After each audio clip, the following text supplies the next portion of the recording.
नमस्कार साथियों, मेरा नाम है आर.के. सिंह। संस्कृति आईएएस के magazine summary and analysis series में आप सभी का स्वागत है। इस सीरीज के अंतर्गत आज के एपिसोड में हम जिस मैगजीन की चर्चा करने वाले हैं वो है मार्च 2025 की योजना मैगजीन। और इस मैगजीन में प्रकाशित जो महत्वपूर्ण आर्टिकल्स हैं जो आपकी परीक्षा के दृष्टिकोण से महत्वपूर्ण हो सकते हैं उन पर चर्चा करेंगे और महत्वपूर्ण आर्टिकल्स का विश्लेषण भी करेंगे। चलिए देखते हैं, शुरुआत करते हैं। इस मैगजीन में जो पहला आर्टिकल हम ले रहे हैं वो है ग्रामीण भारत में नवीकरणीय ऊर्जा की संभावना। ये चर्चा में है क्योंकि भारत के द्वारा देखें तो इस समय जो स्वच्छ ऊर्जा है और खास तौर पे जो नवीकरणीय ऊर्जा है इस पर खास तौर पे बल दिया जा रहा है। और इसमें भी जो क्षेत्र आइडेंटिफाई किया जा रहा है वो है ग्रामीण क्षेत्र, और इसी कारण से ये आर्टिकल प्रकाशित हुआ है। तो इस आर्टिकल में जो पूरा डेटा दिया गया था उसमें से कुछ जो महत्वपूर्ण तथ्य हो सकते हैं वो हम आपके सामने प्रस्तुत करें। जैसे भारत के द्वारा जो स्वच्छ हाइड्रोजन ऊर्जा है, ऊर्जा भंडारण है, कार्बन कैप्चर है, टिकाऊ जो ईंधन है, ऐसे समाधानों को लागू करने के लिए महत्वपूर्ण रूप से सरकार काम कर रही है। और भारत में देखें तो अक्षय ऊर्जा की जो क्षमता है वो 10 वर्षों में 165% से बढ़कर 2024 में ये 203.1 गीगावाट हो चुकी है। एक बड़ी उपलब्धि कही जा सकती है। और देश में कुल स्थापित जो क्षमता है वो इस समय 46.3% है। तो ये सारे डेटा आपके लिए महत्वपूर्ण हो सकते हैं। अक्षय ऊर्जा के संदर्भ में देखें तो जो रूरल इंडिया है, जो ग्रामीण भारत है, अभी भी देखें तो काफ़ी पिछड़ा है। आप सभी अगर किसी भी ग्रामीण क्षेत्र से बिलोंग करते हैं या वहाँ जाने का अवसर आपको प्राप्त हुआ है तो आप देखेंगे कि वो जो क्षेत्र हैं, ग्रामीण जो क्षेत्र हैं, रूरल जो रीजन्स हैं, वो क्या है कि अभी भी अक्षय ऊर्जा रिन्यूएबल जो एनर्जी है उसके मामले में पिछड़े हैं। ये अलग बात है कि जो ग्रामीण क्षेत्र है वहाँ पर अक्षय ऊर्जा के विकास की असीम संभावना है। इसी कारण से सरकार इन पर खास तौर पे फोकस कर रही है और सरकार ने ऊर्जा वाले जो क्षेत्र हैं उनके संवर्धन के लिए एक बड़ी राशि एलोकेट की है। ये जो राशि है 68,000 करोड़ से भी अधिक है। और इसी के संदर्भ में देखें तो दो जो स्कीम्स हैं, जो योजनाएं खास तौर पे चर्चा में, प्रधानमंत्री जो सूर्य घर जो स्कीम है, जो मुफ्त बिजली योजना के लक्ष्य को 1 करोड़ छतों पर कहीं ना कहीं सौर संयंत्र लगाने को कहीं ना कहीं चिन्हित करता है, इंगित करता है। और दूसरी जो है वो राष्ट्रीय हरित हाइड्रोजन मिशन है जो 2030 तक, वर्ष 2030 तक 5 मिलियन मीट्रिक टन वार्षिक जो हरित हाइड्रोजन है उसके उत्पादन क्षमता हासिल करने पर बात करती है। ये जो पहले है ये भारत में अस्थाई ऊर्जा के जो समस्याएं हैं, जो एनर्जी क्राइसिस है, उस पर खास तौर पे काम करती हैं। इसके अलावा देखिए ग्रामीण भारत में जो सौर ऊर्जा है इसकी अगर हम नीड की बात करें कि आखिर आवश्यकता क्यों है तो देखिए बहुत सारे कारण हैं। मेन है कि ग्रामीण क्षेत्रों में देखें तो जो बुनियादी ढांचे हैं उसकी कमी देखने को मिलती है। 300 से अधिक मिलियन जो लोग हैं उनके पास जो ग्रिड है, ग्रिड से जुड़ी हुई जो बिजली है उसकी अनुपलब्धता है। और आजकल ऐसे क्षेत्रों में चूंकि भारत को एक तरह से ये लक्ष्य भारत के सामने है कि वो आने वाले समय में कैसे विकसित देश बढ़े, लेकिन इस विकसित देश बनने में भी देखें तो भारत के ऐसे बहुत सारे क्षेत्र हैं जहां आज भी किरोसिन, डीजल और लकड़ी से जलने वाले जो चूल्हे हैं और इस तरह के जो पारंपरिक तरीके हैं उन पर आज भी भारत के जो नागरिक हैं वो आश्रित हैं। इनसे एक तो पिछड़ापन है, उनकी जो व्यवस्था है वो ठीक नहीं है। और इसके अलावा आप देखेंगे तो इस कारण से जो आर्थिक एक समस्या है, जो पर्यावरण प्रदूषण की समस्या है, ऐसी समस्याएं भी खुलकर सामने आई हैं। और इसी कारण से टिकाऊ और किफ़ायती न्यूनतम लागत वाले जो विकेंद्रीकृत विद्युतीकरण जो समाधान है उसके बढ़ावा देने के लिए इस तरह की बात कही जा रही है। और कृषि क्षेत्र में जो आजकल भी जो उचित सिंचाई है, जो इरिगेशन की समस्या है, उसकी आवश्यकताओं को ध्यान में रखते हुए जो अक्षय ऊर्जा है, खासतौर पे जो सोलर एनर्जी है, उससे संचालित जो कृषि पंप है उन पर फोकस किया जा रहा है। ग्रामीण भारत में जो एक स्वच्छ जल की जो आपूर्ति है उससे जुड़ी हुई जो समस्याएं हैं, जल उपचार के लिए जो बिजली की आवश्यकता है, ऐसी जो समस्याएं हैं उनके निवारण के लिए अक्षय ऊर्जा एक महत्वपूर्ण भूमिका निभा सकती है। अब हम बात कर लेते हैं नवीकरणीय ऊर्जा को बढ़ावा देने के लिए जो सरकार के प्रयास हैं। जो इनिशिएटिव है उसकी अगर हम बात करें तो भारत सरकार ने पूरे देश में देखें तो नवीकरणीय ऊर्जा को बढ़ावा देने के लिए कई सारे जो प्रयास हैं वो कर रहे हैं, जिसमें कुछ महत्वपूर्ण जो प्रगति है उस पर हम बात करें तो स्वचालित मार्ग के तहत 100% तक जो FDI है उसकी अनुमति दी गई है। राष्ट्रीय हरित हाइड्रोजन मिशन के तहत देखें तो अब 2030 तक 5 मिलियन जो मीट्रिक टन वार्षिक हरित हाइड्रोजन है उसके उत्पादन क्षमता को हासिल करने की बात कही गई। इसके अलावा बहुत सारे कह सकते हैं कि जो प्रयास हैं वो देखने को मिल रहे हैं। जैसे देखेंगे तो जो अपने देश में अलग अलग क्षेत्रों में जो पवन ऊर्जा है, अंतरराज्यीय जो ट्रांसमिशन सिस्टम है उसमें छूट देने की बात कही जा रही है। नवीकरणीय जो ऊर्जा डेवलपर्स हैं उनको बहुत सारी जो रियायतें हैं वो दी जा रही हैं।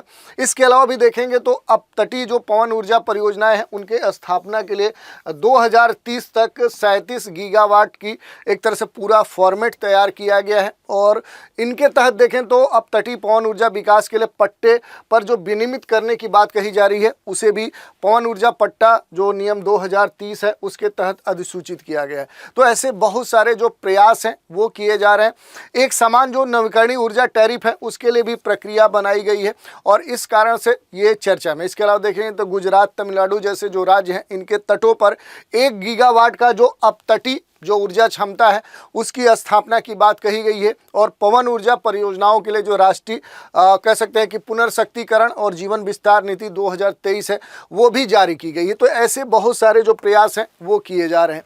इनके अलावा देखेंगे तो अपतटीय जो ऊर्जा है अपने देश में इसके लिए कई सारे स्तरों पर प्रयास किए जा रहे हैं। एक समान जो नवीकरणीय ऊर्जा टैरिफ है उसके लिए जो प्रक्रिया है वो निर्मित की जा रही है।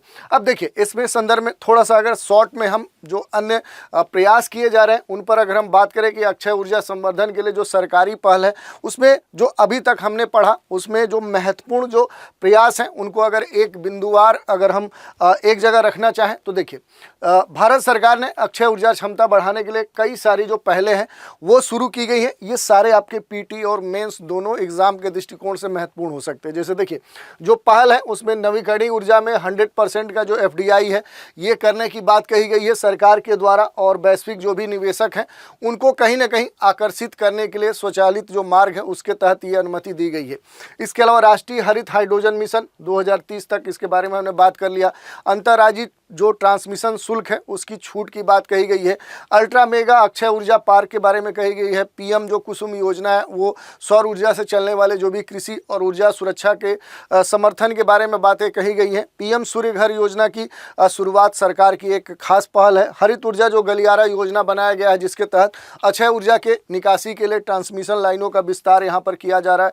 परियोजना जो विकास प्रकोष्ठ है इसके लिए देखें तो निजी निवेश को आकर्षित करने के लिए स्थापित किया गया है। और अपतटीय जो पवन ऊर्जा विकास है खासतौर पे गुजरात और तमिलनाडु के तटों पर 1 गीगावाट का जो अपतटीय जो पवन ऊर्जा स्थापित करने की बात कही गई। तो ऐसे बहुत सारे जो पहले हैं वो सरकार के द्वारा स्टार्ट की गई हैं। लेकिन इन नवीकरणीय ऊर्जा के क्षेत्र में इन पहलों और इस तरह के जो प्रयास हैं उनके सामने कई सारी चुनौतियां हैं। जो मुख्य चुनौतियां हैं वो आपके सामने दी गई हैं। जैसे जो लागत की बात कही जा रही है वो अधिक है, जिसमें भौतिक और प्राकृतिक जो संसाधन है मुख्य रूप से भूमि तक सीमित है। लेकिन एक यूनिट अगर नवीकरणीय ऊर्जा उत्पन्न करने की लागत की बात करें तो जीवाश्म ईंधन से 1 यूनिट उत्पादन की तुलना में ये काफ़ी अधिक खर्च वाली होती है। तो कास्ट फैक्टर एक महत्वपूर्ण चैलेंज है। विश्वास में अभी भी एक तरह से कमी देखने को मिली है। जो सोलर एनर्जी है, जो सौर ऊर्जा है, इसके समाधानों में सरकार के द्वारा जो सब्सिडी है, प्रत्यक्ष अप्रत्यक्ष जो कर लाभ है, ऐसे जो प्रोत्साहन है ये प्रदान किए जाने के बावजूद भी जो उपभोक्ता हैं उनमें अभी भी ये विश्वास नहीं बन पाया कि सौर ऊर्जा एक स्वतंत्र प्रभावी समाधान हो सकता है वैकल्पिक ऊर्जा के तौर पे। दूसरी बात करें तो वैश्विक प्रतिस्पर्धा में जो अक्षमता देखने को मिल रही है, क्योंकि भारतीय जो कंपनियां हैं उनके पास देखें तो तकनीकी जो विशेषज्ञता है, जो बौद्धिक संपदा है वो अभी उस स्तर पे नहीं पहुंच पाया है। इस कारण से भारतीय जो ब्रांड है उनके द्वारा उत्पादित जो सौर पैनल है, जो सोलर पैनल होते हैं, उनकी जो क्वालिटी है, उनकी जो एफिशिएंसी है वो वैश्विक स्तर के लेवल पे देखें तो अभी भी नहीं है। इस कारण से देखें तो ये एक प्रमुख चैलेंज है। पर्यावरणीय जो कारक हैं वो भी इसमें महत्वपूर्ण है, क्योंकि इनके अलावा देखें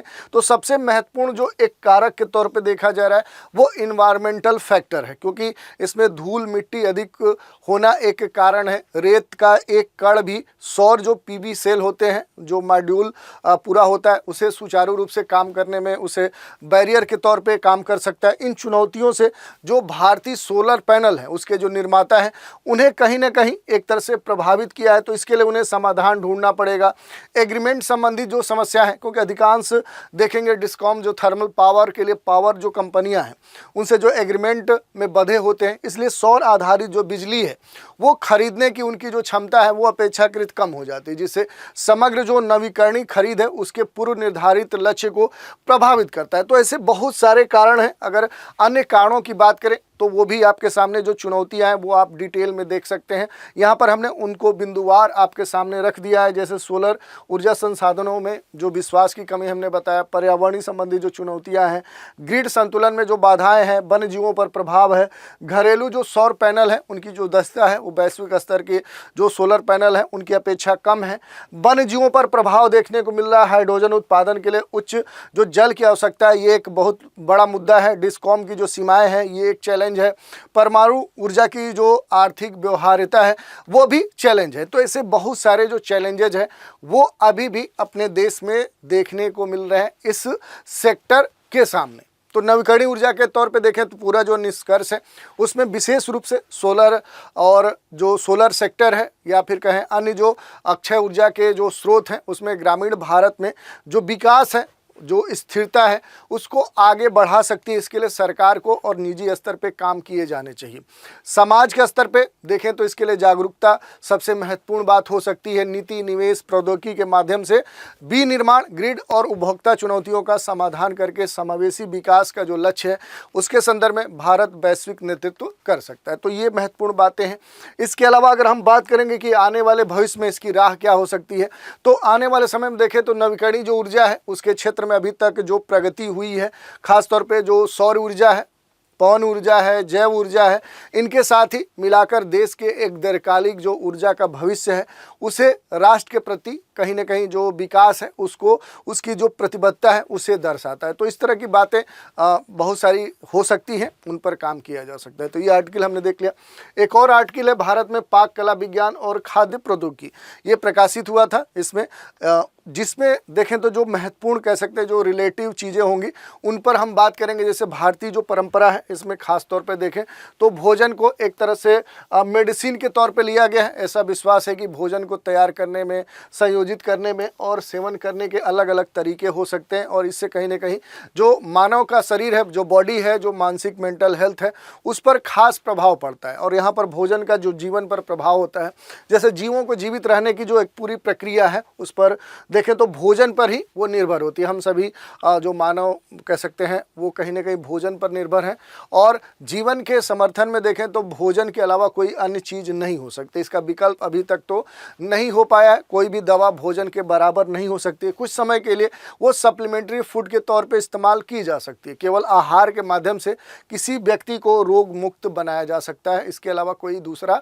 तरीका नहीं। इसके विपरीत देखें तो यदि आहार की अनदेखी की जाती है तो दवाओं के माध्यम से भी किसी व्यक्ति को रोग मुक्त नहीं किया जा सकता। इसीलिए चिकित्सकों के द्वारा ये सही रूप से कहा जाता है कि भोजन जो है, भोजन ही सबसे बड़ी दवा है और हेल्दी लाइफ का एकमात्र समाधान है। तो ये आपके लिए ये आर्टिकल दिया गया था। इसमें आप देखेंगे तो आहार शास्त्र और पाक शास्त्र से जुड़ी हुई बहुत सारी जो परंपराएं हैं उनके बारे में यहाँ पर दी गई हैं बातें। ये उतना महत्वपूर्ण नहीं है।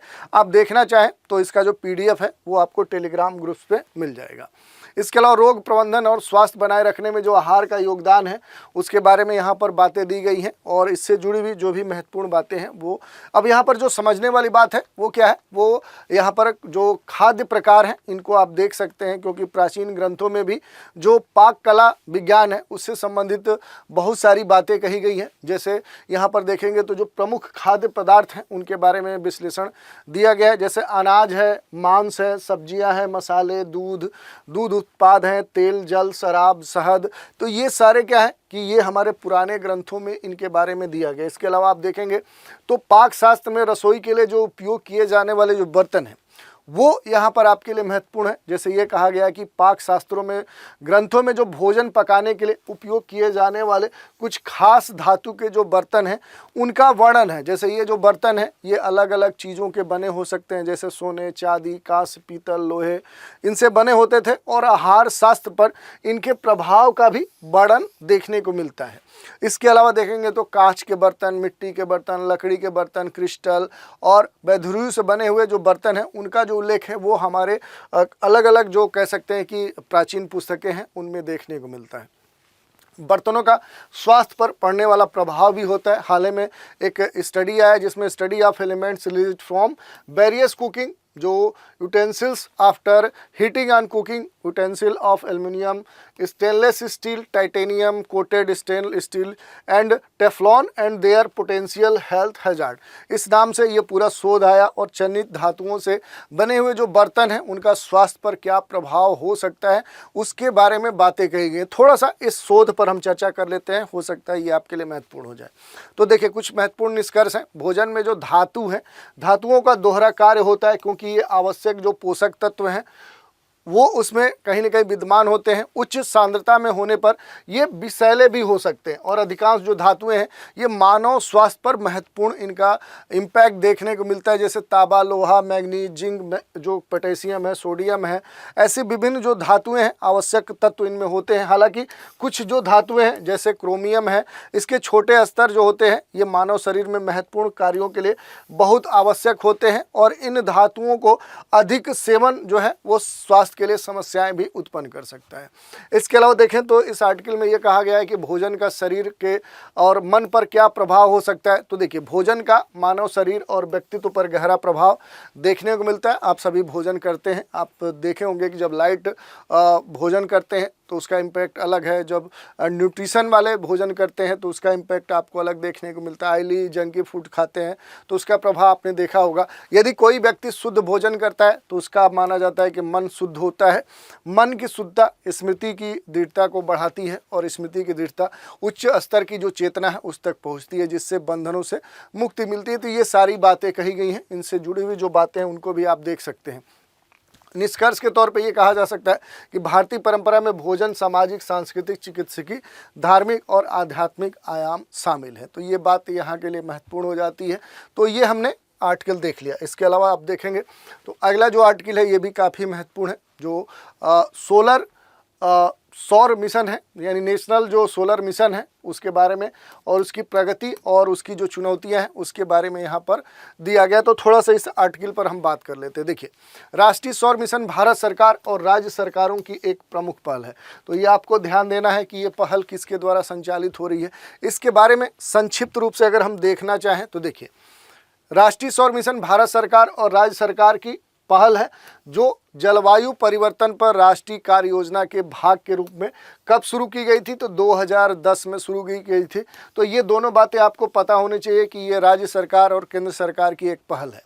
उद्देश्य क्या है, तो भारत की जो ऊर्जा सुरक्षा चुनौतियां हैं उनका समाधान करना। भारत में जो एनर्जी क्राइसिस की समस्या देखने को मिल रही है उसके समाधान के तौर पे 2010 में ये पहल शुरू की गई थी। पारिस्थितिकी रूप से जो सतत विकास है उसको ये बढ़ावा देती है और भारत को सौर ऊर्जा में वैश्विक नेता के रूप में विश्व में स्थापित करने के उद्देश्य से ये पहल स्टार्ट की गई थी। कार्य क्या है, तो ये मिशन देश भर में बड़े पैमाने पर इसके प्रसार के लिए जो भी नीतिगत स्थितियाँ हैं वो बनाकर ऊर्जा के क्षेत्र में भारत को विश्व में अग्रणी देश के रूप में स्थापित करने पर केंद्रित है। मिशन की अगर प्रगति की बात करें कि अब तक इस मिशन के तहत क्या क्या कार्य किए गए हैं तो वो आप यहाँ पर देख सकते हैं। इसके अलावा अगर हम बात करें तो राष्ट्रीय सौर मिशन या अन्य जो भी इसमें अभी तक विकास या प्रगति देखने को मिली है उसके बारे में जो डेटा है वो यहाँ पर दिए गए हैं। तकनीकी प्रगति भी इस क्षेत्र में की गई है क्योंकि मिशन के तौर पे देखें तो सौर प्रौद्योगिकियों में नवाचार को बढ़ावा देने का प्रयास किया गया है जिससे दक्षता में सुधार हुआ है, लागत में कमी आई है और भारत अब वैश्विक स्तर पे सौर जो पैनल हैं उनके सबसे बड़े निर्माताओं में से एक हो चुका है। जो घरेलू जो ज़रूरतें हैं उसके संदर्भ में निर्यात बाजारों और दोनों में इसका योगदान देखने को मिल सकता है। जो सोलर पैनल की इफ़िशियंसी है वो अब पहले की अपेक्षा देखें तो बढ़ चुकी है और एक तरह से देखें तो इसे तकनीकी प्रगति के रूप में देखा जा रहा है। और इस पूरे पहल में देखें तो अंतर्राष्ट्रीय सहयोग के भी महत्वपूर्ण भूमिका रही है। इसको भी आप देख सकते हैं। फ्रांस के साथ देखें तो भारत अंतर्राष्ट्रीय जो सौर गठबंधन है उसके बैनर तले उष्णकटिबंधीय देशों के लिए जो सौर पहल है उसका क्या कर रहा है, नेतृत्व कर रहा है। तो ये डेटा आपसे पूछा जा सकता है कि आखिर उष्णकटिबंधीय देशों के लिए जो सौर पहल है उसका जो नेतृत्व है वो भारत किस देश के साथ कर रहा है, तो इसका उत्तर हो जाएगा आपका फ्रांस। इसके अलावा जो देश है वो पीएम कुसुम योजना, पीएम सूर्य घर मुफ्त बिजली योजना जैसी जो पहले हैं उनके साथ संधाड़ी ऊर्जा भविष्य की ओर बढ़ रहा है। तो ये सारी बातें यहाँ पर दी गई हैं। इसके अलावा देखें तो कुछ प्रयास के तौर पे बातें दी गई हैं, जैसे सौर ऊर्जा को बढ़ावा देने के लिए किए गए जो प्रयास हैं उनमें जो सबसे महत्वपूर्ण है वो पीएम कुसुम योजना है। इसका उद्देश्य क्या है, तो डीजल पर जो निर्भरता है अपने देश में वो कम करना, किसानों की जो आय है वो बढ़ाना और इसका लक्ष्य वर्ष 2026 तक लगभग 34,800 मेगावाट सौर क्षमता और बढ़ाना है। और इस योजना के तहत स्टैंड अप जो अनलोन सोलर पंप है उनकी स्थापना है। मौजूद जो ग्रिड है उससे जुड़े कृषि पंपों के सोलराइजेशन के लिए कुल लागत 50% तक जो केंद्र सरकार है उसकी सब्सिडी दिलवाना। तो ये आपके लिए महत्वपूर्ण है। पीएम सूर्य घर जो मुफ्त बिजली योजना है ये भी खास तौर पे इसके संदर्भ में एक महत्वपूर्ण प्रयास है, क्योंकि दुनिया भर में जो घरेलू रूफटॉप सौर योजना PMSG है MBY का लक्ष्य जो है 2027 तक 75,021 करोड़ रुपए के परिव्यय के साथ 1 करोड़ जो छत हैं वहां पर इनका इंस्टॉलेशन करना। तो ये आपके लिए महत्वपूर्ण है। इस योजना के तहत 4 लाख से अधिक उपभोक्ताओं को देखें तो अभी तक कितना 3,100 करोड़ रुपए से अधिक की सब्सिडी दे दी गई है। तो ये इसके बारे में प्रयास हैं। सौर निर्माण और PLI की जो योजना है ये भी इसी के संदर्भ में देखने को मिल रही है। तो ये भी आप देख सकते हैं। सोलर पार्क और अल्ट्रा जो मेगा सौर परियोजनाएं हैं उनका विकास आप यहां पर देख सकते हैं। और इस प्रयास के सामने भी देखें तो चुनौतियां आपको देखने को मिलेंगी। बड़े जो सोलर पार्क हैं उनके लिए जो भूमि अधिग्रहण है ये एक बड़ा ही महत्वपूर्ण मुद्दा है, क्योंकि जो भी सोलर परियोजनाएं होती हैं उनके लिए एक अच्छे जगह पे देखें तो भूमि जगह होनी चाहिए और उसके सामने जो भूमि अधिग्रहण की जो समस्या है एक बड़ी चुनौती देखने को मिल रही है। ग्रिड एकीकरण और जो स्थिरता की बात कही जा रही है ये भी बड़ा ही एक महत्वपूर्ण कह सकते हैं कि बाधा इसके तहत देखने को मिल रही है, क्योंकि राष्ट्रीय ग्रिड में रुक रुक कर आने वाली जो सोलर एनर्जी है उसको एकत्रित करने के लिए उन्नत ग्रिड प्रबंधन जो प्रणालियाँ हैं, जो ऊर्जा भंडारण है उसके समाधानों की आवश्यकता होती है। और बैटरी जो भंडारण है ये प्रौद्योगिकी और पंप जो हाइड्रोजन जो स्टोरेज है, जो हाइब्रिड कह सकते हैं सोलर पावर परियोजनाएं हैं उनकी खोज इसी कारण से की जा रही है, लेकिन उन्हें और आगे बढ़ाने की आवश्यकता अब महसूस की जा रही है अपने देश में। यही नहीं, अगर भूमि अधिग्रहण के संदर्भ में देखें तो ये जो प्रक्रिया है अक्सर जो अपने देश में रेगुलेशन के स्तर पे जो जटिलताएं हैं उन कारण से भी ये खास तौर पे एक तरह से उलझ जाती है और स्थानीय जो विरोध है उस कारण से ये बाधित होती है। विशेष रूप से वहाँ जहाँ घनी आबादी आपको देखने को मिलती है तो वहाँ पर जो अधिग्रहण की समस्या है ये देखने को मिलती है। वित्तीय जो बाधा है वो भी एक महत्वपूर्ण कह सकते हैं कि इसके सामने चैलेंज है। जो फिनेंशियल जो बैरियर्स हैं वो एक महत्वपूर्ण चुनौती है। सौर जो प्रतिष्ठान है उनके लिए उच्च प्रारंभिक पूंजी लागत एक महत्वपूर्ण चुनौती है, विशेष रूप से छोटे पैमाने की जो परियोजनाएं हैं उनके लिए। तो ये आपको देखना होगा। इसके अलावा इनके बारे में देखें तो 2030 के लिए बहुत सारे जो आवश्यक कदम हैं वो भी उठाए गए हैं, उनके बारे में भी आप देख सकते हैं। ठीक है, इसके अलावा देखिए एक दो जो कारण है आप देखना चाहें, जैसे बिजली खरीद समझौता, ट्रांसमिशन के लिए जो बुनियादी ढांचा है, ये सारी बातें कही गई हैं। देखिए तो ये सारी बातें हमने देख ली। पीएम कुसुम योजना का एक जो आर्टिकल है ये भी प्रकाशित हुआ था, तो थोड़ा सा अलग से इसके बारे में हम देख लेते हैं कि आखिर जो पीएम कुसुम जो स्कीम है आखिर ये है क्या। तो किसानों को सशक्त बनाने के लिए ये स्टार्ट की गई पहल प्रधानमंत्री जो किसान ऊर्जा सुरक्षा और उत्थान महाअभियान के नाम से जाना जाता है, शॉर्ट में पीएम कुसुम इसको बोलते हैं। ये नवीकरणीय जो ऊर्जा मंत्रालय है उसके द्वारा 2019 में ग्रामीण क्षेत्रों में ऑफ ग्रिड जो सोलर पंप है उनकी स्थापना को बढ़ावा देने के लिए और जो पारंपरिक ग्रिड बिजली है उस पर निर्भरता को कम करने के लिए लॉन्च किया गया था। ये जो योजना है ये कृषि उद्देश्यों के लिए ग्रिड से जुड़े सोलर जो एनर्जी समाधान है उनकी सुविधा उपलब्ध कराता है। इसके बहुत सारे महत्व हैं, जैसे ऊर्जा में पहुंच बढ़ाना, इसके अलावा जलवायु परिवर्तन के संबंध के संदर्भ में ये महत्वपूर्ण हो जाता है, रोजगार सृजन और ग्रामीण सशक्तिकरण के लिए महत्वपूर्ण हो जाता है। और ये जो महत्व है, जो इसकी उपयोगिता है, जो प्रगति है, ये यहीं तक सीमित नहीं है, बल्कि इनके सामने बहुत सारी चुनौतियां भी देखने को मिलती हैं। जैसे वित्तीय और रसद जो बाधाएं हैं, जल स्तर में कमी देखने को मिलती है, विनियामक और तकनीकी जो चुनौतियां हैं वो इसके सामने महत्वपूर्ण रूप से देखने को मिलती है। तो ये सारी बातें हमने इस स्कीम के बारे में देख ली। एक और आर्टिकल है, स्मार्ट सिटी और शहरी विकास में ऊर्जा दक्षता की जो भूमिका है वो एक महत्वपूर्ण विषय, क्योंकि वैश्विक स्तर पर देखें, ग्लोबल लेवल पर देखें तो जो ग्रीन हाउस जो गैसेस हैं, जो ग्रीन हाउस गैसें हैं, इन गैसों में शहरों में जो हिस्सेदारी है वो सबसे अधिक है। आप देखेंगे 50 से 60% जो ग्रीन हाउस गैसें हैं उनका एमिशन देखने को मिलेगा कहाँ पर? शहरी क्षेत्रों में, जिसे कुशल ऊर्जा की आपूर्ति और खपत के माध्यम से निम्न जो कार्बन इकोनॉमीज हैं उनकी आवश्यकता अब पहले की अपेक्षा बढ़ गई है। तेजी से अर्बनाइजेशन हो रहा है, शहरीकरण की जो प्रक्रिया है वो तेजी से बढ़ रही है और भारत को तीसरा सबसे बड़ा ऊर्जा उपभोक्ता बनाने में कहीं न कहीं जो शहरीकरण है उसकी महत्वपूर्ण भूमिका है। और इस कारण से 80% जो ऊर्जा उत्पादन है वो पारंपरिक स्रोतों से ही होता है। केवल 20% देखें तो अपारंपरिक स्रोतों से देखने को मिलता है। कोयला आधारित जो ऊर्जा है उसका जो उत्पादन है, उस उत्पादन में देखें तो जो उत्सर्जन है वो लगभग 70% कुल उत्सर्जन में उसका कंट्रीब्यूशन देखने को मिलता है। इस कारण से ये समस्या काफ़ी गंभीर हो जा रही है और इसी कारण से स्मार्ट सिटी, शहरी जो विकास है उसमें ऊर्जा की जो दक्षता है, ऊर्जा की जो भूमिका है उसका एक महत्वपूर्ण कह सकते हैं कि योगदान अब देखने को मिल रहा है। अब इसमें ऊर्जा जो दक्षता है, जो स्मार्ट सिटी मिशन है, इसके बारे में देखें तो ऊर्जा दक्षता यानी स्मार्ट सिटी का जो पूरा इंफ्रास्ट्रक्चर है उसकी आधारशिला है। इस कारण से कह रहे हैं कि मजबूत जो सूचना संचार जो प्रणालियां हैं उसके माध्यम से अब शहर की जो स्मार्टनेस है अब वो पहले की अपेक्षा काफ़ी बढ़ चुकी है। घरेलू लागतों में धीरे धीरे कमी की जा रही है। ऊर्जा की जो मांग है, जो आपूर्ति है, उसको संतुलित करके उपयोगिता पर जो दबाव है वो कम करते हुए उत्सर्जन को कम किया जा रहा है। जलवायु जो लचीलापन है उसको अब ये मजबूत करती है और वर्ष 2015 में शुरू किया गया जो भारत का स्मार्ट सिटी मिशन है उसी लक्ष्य को कहीं ना कहीं प्राप्त करने के लिए बनाया गया। तो ये सारी बातें इस आर्टिकल में आपको देखने को मिल सकती हैं। इसके अलावा भी देखें तो जैसे ऊर्जा कुशल जो इमारतें हैं उन पर खास तौर पर जोर दिया जा रहा है, क्योंकि ये आपको पता होना चाहिए कि ऊर्जा कुशल इमारत कहने का मीनिंग क्या है।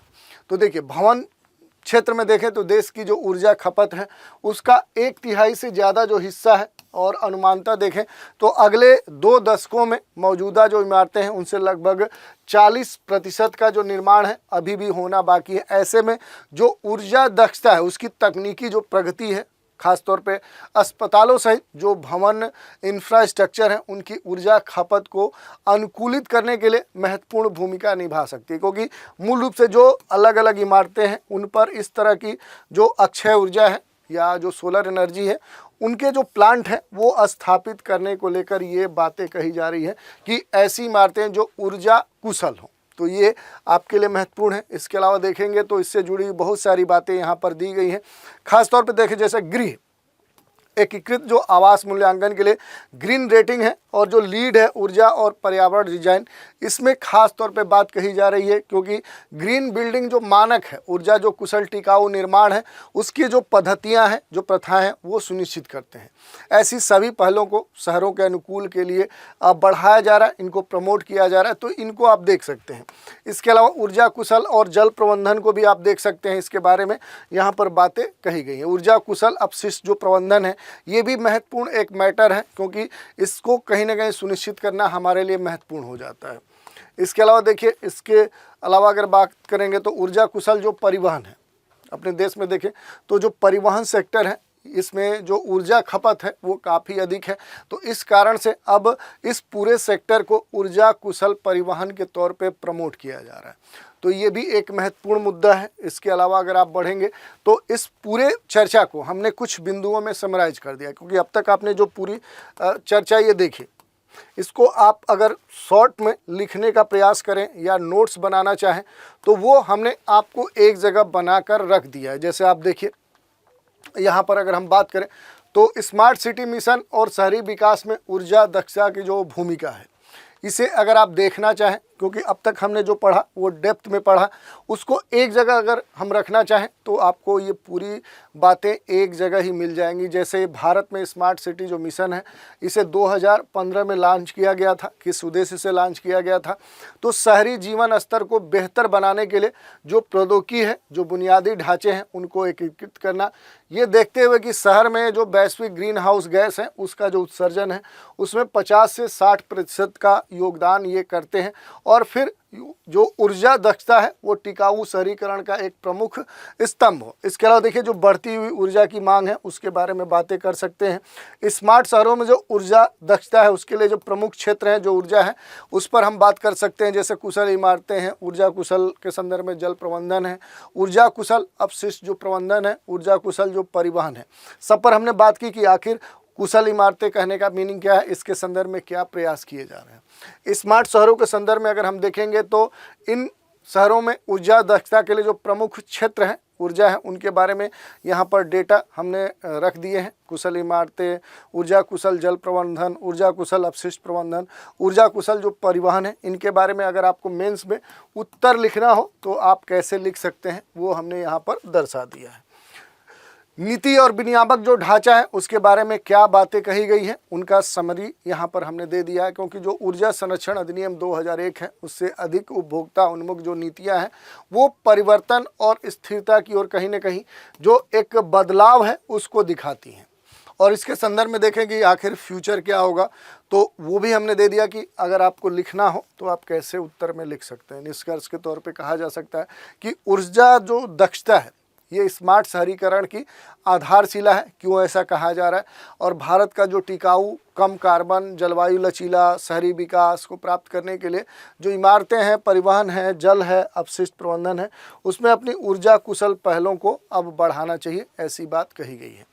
एक और आर्टिकल हम देख लेते हैं, प्रगति। ठीक है, उद्देश्यपूर्ण तरीके से भारत के विकास को आगे बढ़ाने के संदर्भ में इसे देखा जा रहा है। तो इसके बारे में भी हमने समरी बना दी है कि आखिर जो प्रगति है, प्रगति जो उद्देश्य है, ये इस तरीके से भारत के विकास को आगे बढ़ाना है। और प्रगति जो है ये सक्रिय शासन और समयबद्ध जो क्रियान्वयन है उस पहल की शुरुआत के साथ भारत के शासन परिदृश्य में एक बड़ा बदलाव है।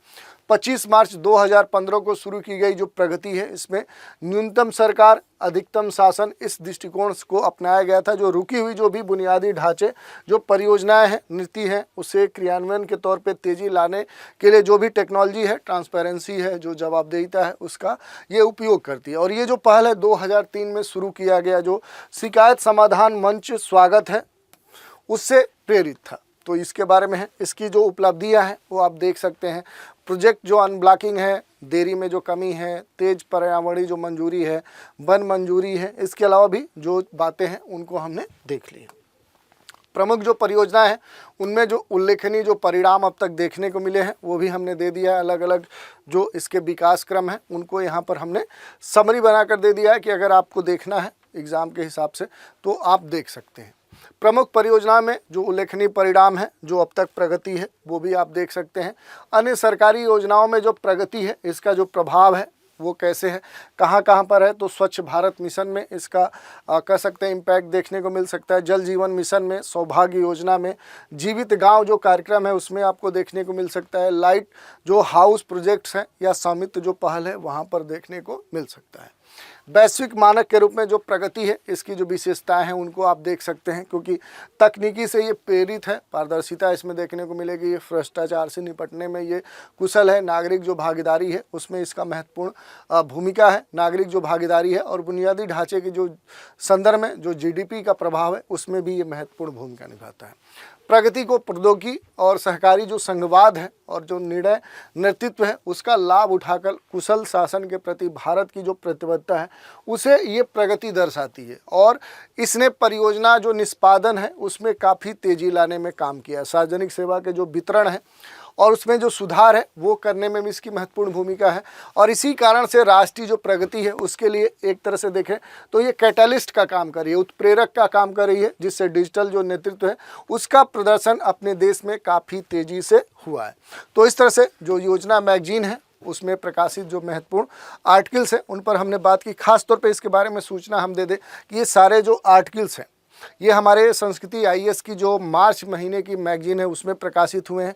लेकिन अगर आप भारत सरकार के द्वारा प्रकाशित जो योजना मैगजीन है उसमें अगर आप देखना चाहेंगे तो वो फिर फरवरी महीने की जो फरवरी 2025 की जो योजना मैगजीन है उसमें ये सारे आर्टिकल्स आपको देखने को मिल सकते हैं। तो चलिए आज के एपिसोड में इतना ही रखते हैं। इसके अगले एपिसोड में एक नई मैगजीन में प्रकाशित जो महत्वपूर्ण आर्टिकल्स होंगे उन पर हम चर्चा करेंगे। तो आज के एपिसोड में इतना ही। आप सभी हमारे साथ बने रहें, इसके लिए धन्यवाद।